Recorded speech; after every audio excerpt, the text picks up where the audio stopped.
morning, student.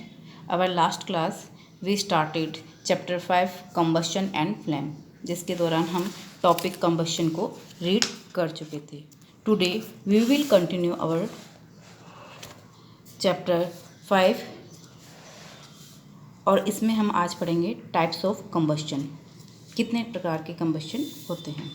As we know combustion is basically oxidation. ये process जो है oxidation के प्रोसेस है, यानी ऑक्सीजन की प्रेजेंस में होने वाली एक प्रोसेस है.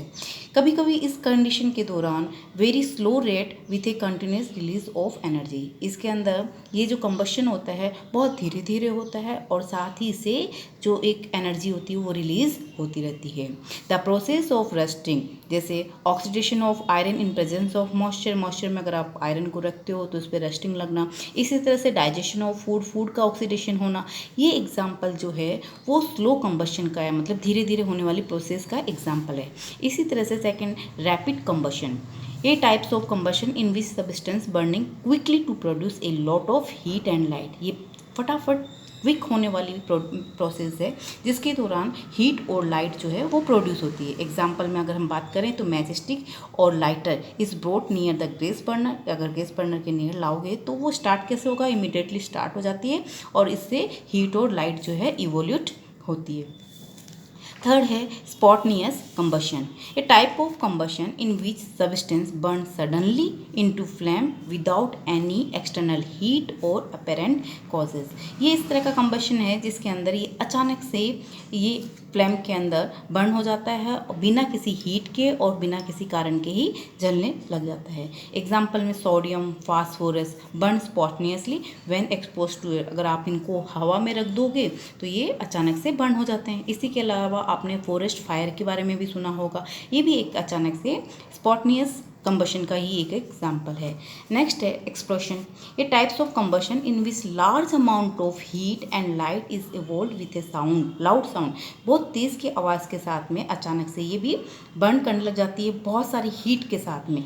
ठीक है, हीट और लाइट के साथ में इसे प्रोड्यूस होता है. A combined by the liberation of large amount of gas. और साथ साथ में इसके बहुत अधिक मात्रा में क्या प्रोड्यूस होती है, गैस भी बाहर लिबरेट होती है. एग्जाम्पल अगर देखें तो cracker are initiate heat, sound and light are produce. अगर आप क्रैकर को बर्न करोगे तो ये सारी जो है कंडीशन प्रोड्यूस होती है.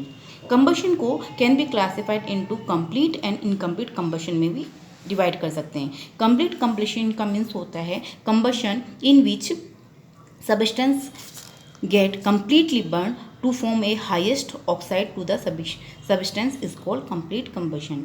ऐसी प्रोसेस जिसके अंदर दिया गया जो सब्सटेंस है वो पूर्ण रूप से ऑक्सीजन की या सफिशिएंट ऑक्सीजन की प्रेजेंस में पूर्ण रूप से वो बर्न हो जाता है, कंप्लीट बर्न हो जाता है. जैसे फ्यूल को ऑक्सीजन की प्रेजेंस में अगर आप बर्न करते हो तो होने वाला कंबशन जो है वो कंप्लीट होगा. इससे कार्बन डाइऑक्साइड, हीट और लाइट प्रोड्यूस होगी. बट इनकम्प्लीट कंबशन, ये combustion that take place in the presence of insufficient oxygen. अगर जहाँ पर ऑक्सीजन की मात्रा कम हो वहाँ पे ये इनकम्प्लीट कंबशन प्रेजेंट होता है. ठीक है, it result in the formation of carbon monoxide and shoot. इससे क्या वो बनेगा, कार्बन मोनोऑक्साइड बनेगा जो एक पॉइजनस गैस है. साथ ही शूट मतलब राख वगैरह जो आस्क वगैरह है वो उसमें लेफ्ट रहती है. फ्यूल को अगर लिमिटेड ऑक्सीजन में बर्न किया जाए तो carbon monoxide, heat and light produce होती है. अब अगर ये लाइट कंबशन होता है तो ये किसी तरह की आग जब लग जाती है तो उसे हम किस तरह से कंट्रोल करते हैं, तो controlling fire.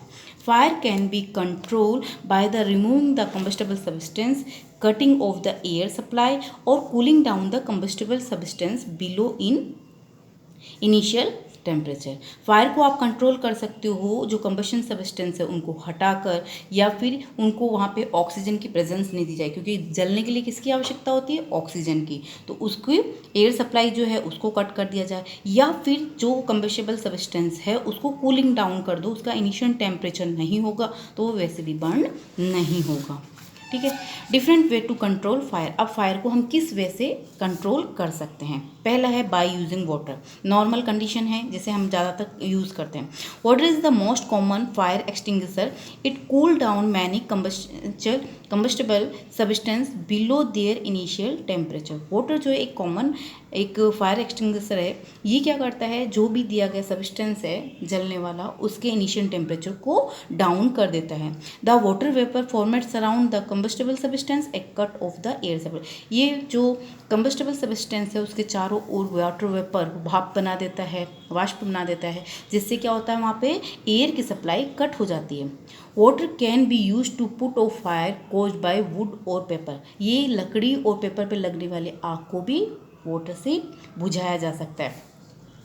However, it can't be used to put out fire caused by oil, petrol, kerosene, etc. ये जो आग है, अगर ऑयल, पेट्रोल और केरोसिन से लगने वाली जो फायर है उसे हम वाटर के थ्रू पुट ऑफ नहीं कर सकते, because these substance are lighter than water, पानी से हल्के होते हैं, and keep floating on the पानी, वाटर और पानी के ऊपर फ्लोट करने लग जाते हैं। इस वजह से इसको क्या नहीं कर सकते, इसे पुट ऑफ नहीं कर सकते हैं। इसी के साथ water should also not be use to put off a fire caused by electrical equipment, as a water is a conductor of electricity. और जो आग इलेक्ट्रिकल इक्विपमेंट के थ्रू लगती है उसे भी हम क्या नहीं कर सकते हैं, वाटर से पुट ऑफ नहीं कर सकते, क्योंकि water is a good conductor और इट कैन ऑल दस इलेक्ट्रोक्यूशन, इसकी वजह से करंट लगने के चांसेस भी रहते हैं। ठीक है, इसी तरह से अगर देखें by using carbon dioxide fire extinguisher, carbon dioxide can be use to fire extinguish the fire caused by petrol, oil, kerosene. जो पेट्रोल, ऑयल और केरोसिन से जो लगने वाली आग होती है उसके लिए हम किसका यूज़ करते हैं, कार्बन डाइऑक्साइड को एज ए फायर एक्सटिंग्विशर के रूप में यूज़ करते हैं। It is heavier than oxygen, A cover the combustible substance like a blanket. ये क्या होती है, ऑक्सीजन से भारी होती है, और ये जो होता है इट हैवियर देन ऑक्सीजन, ये ऑक्सीजन से भारी होती है और इसी की इसका क्या काम करती है, चारों ओर इस पर कवर बनाने का काम करती है, और जो ये ऑक्सीजन के एयर का कटिंग कर देती है। It can also use to used by electrical equipment, और जो इलेक्ट्रिकल इक्विपमेंट से लगने वाली आग जो होती है उसको भी वे पुट ऑफ करने का काम करती है, because it does not conduct electricity, और ये किसी तरह से इलेक्ट्रिसिटी कंडक्ट नहीं होती है, जिससे इलेक्ट्रोक्यूशन होने के चांसेस नहीं रहते हैं। सिलेंडर ऑफ फायर एक्सटिंग्विशर, जो सिलेंडर होता है ये एक्सटिंग्विशर का, उसके अंदर कार्बन डाइऑक्साइड जो होती है लिक्विड फॉर्म के अंदर हाई प्रेशर के साथ में फिल की जाती है। जब इसे रिलीज़ की जाती है तो इट कम आउट वेपर्स के रूप में ये बाहर निकलती है और एक्सपेंड इनॉर्मसली इन वॉल्यूम, और बहुत अधिक मात्रा में वॉल्यूम में बाहर निकलती है। कार्बन डाइऑक्साइड एक्सटिंग्विशर जो होता है कट ऑफ ऑक्सीजन, ये एयर की सप्लाई का कट ऑफ कर देता है, और टेम्परेचर जो दिया गया कंबस्टेबल सब्सटेंस जो है उसके इनिशियल टेम्परेचर को भी डाउन कर देता है।